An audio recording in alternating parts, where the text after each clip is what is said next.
rungtynės, kaip ir tikėjomės. Sakyčiau, rezultatas ne visiškai atspindi kovos, kuri buvo aikštėje.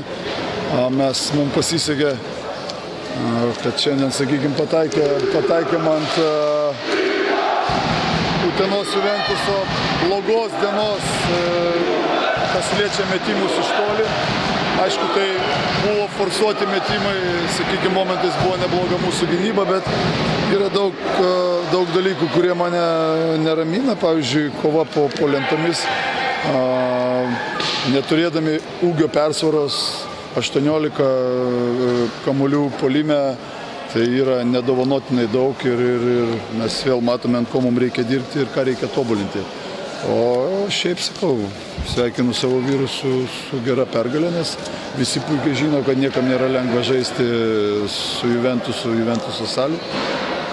Geri fanai, geras palaikymas ir Rytis jos motyvavęs buvo ir tikrai vyrai, sakau, žaidė kovėsi iš paskutiniųjų. Sakyčiau, pagrindinis jų toks, sakykime, didelio pralaimėjimo priežastis yra tai, kad šiandien buvo prasta diena atakuojant iš toli. Tai tik tai tiek. Tai pasisekė mums ir linkiu jam kuo geriausios kloties visose sekančiose rungtynėse, kad nesitraumuotų, žaisti ir laimėtų. Pradžia nenustebino?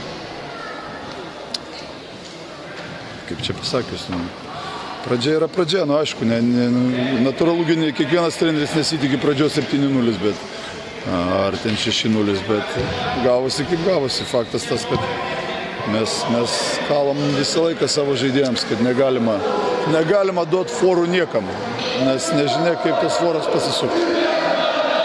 Kas lėmė tą atkarpą ketvirtojo kėlinio pradžioje 23-5, kai nuo 8 taškų skirtumas tapo 23 berods.